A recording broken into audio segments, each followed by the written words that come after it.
ဟုတ်ကဲ့ဒီခါတော့အရေးကြီးရဲ့ဘိုက်ဖြစ်တယ်ဂျပန်နဲ့နယူးဇီလန်ပေါ့နော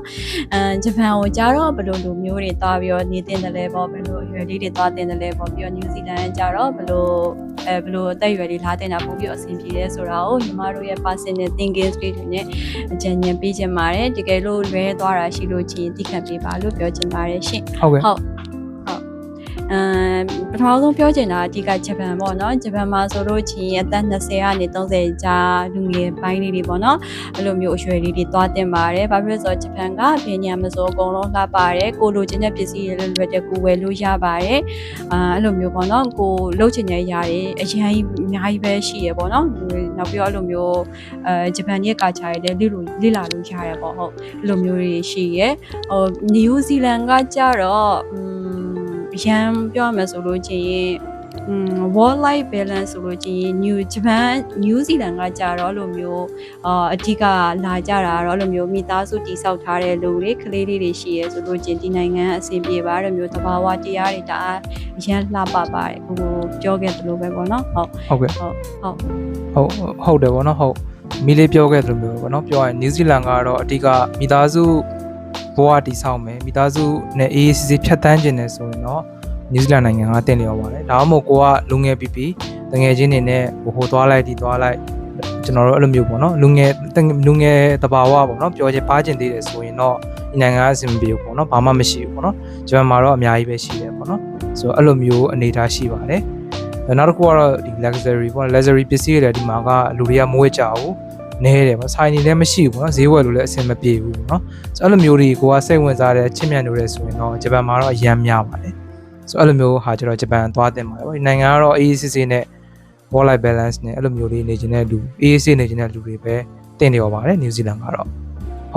ဟုတ်ပါတယ်ကိုပြောသလိုပဲဂျပန်ကကြတော့လူငယ်လေးတွေပြီးတော့လိုမျိုး qualities items တွေကကြတော့ဂျပန်မှာပို့ပြီးပေါ်ပါတယ်ဒီနိုင်ငံမှာကြတော့ကျွန်းနိုင်ငံလေးမို့လို့လာတော့မသိဘူးပေါ့နော်အရင်ရှားတယ်ပြီးတော့လိုမျိုးရိုင်း quality သိမဆန်ပေါ့နော်အေးချမ်းနေကြတာများတယ်ပေါ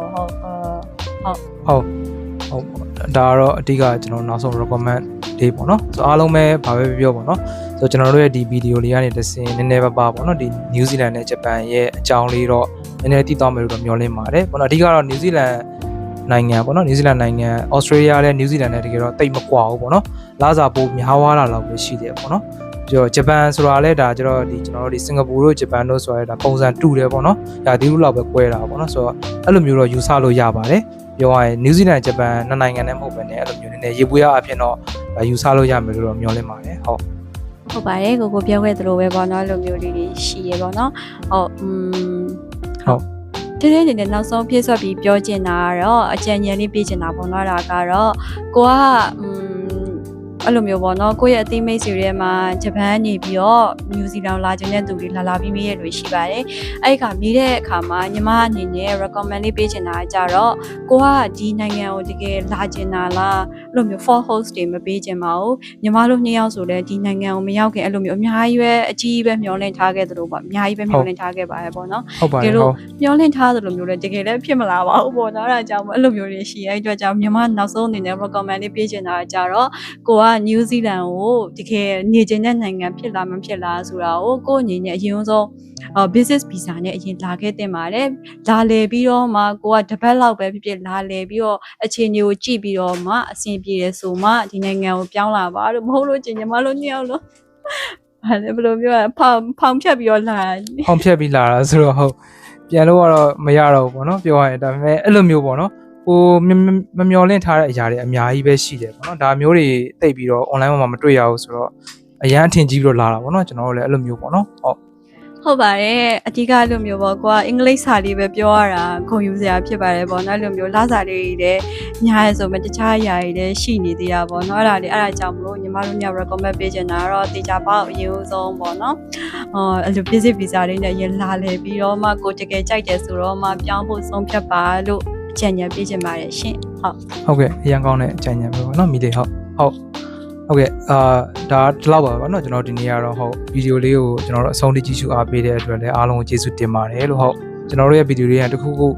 ုပေါ့နော် knowledge ပဲဖြစ်တခုခုရသွားမယ်လိမ့်မယ်လို့လည်းမျှော်လင့်ပါတယ်လို့ဟုတ်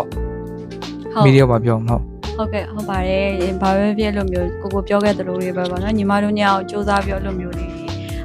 ကိုတီးတဲ့လောက်လေးပြောထားပါတယ်ပေါ့နော်တကယ်တော့လိုမျိုးပြောထားတဲ့အချိန်မှာမှအဲ့လိုမျိုးတူတယောက်စီကိုသွားပြီးလိုမျိုးကိုကဒီနိုင်ငံကိုလာခြင်းတဲ့နေရာကိုစဉ်းစားနေရဆိုလို့ချင်းတခုခုအဲ့လိုမျိုးအကြံတခုခုပေါ့နော်ယူသွားနိုင်မယ်လို့ထင်ပါတယ်ရှင်ဟုတ်ကျေးဇူးတင်ပါတယ်ဟု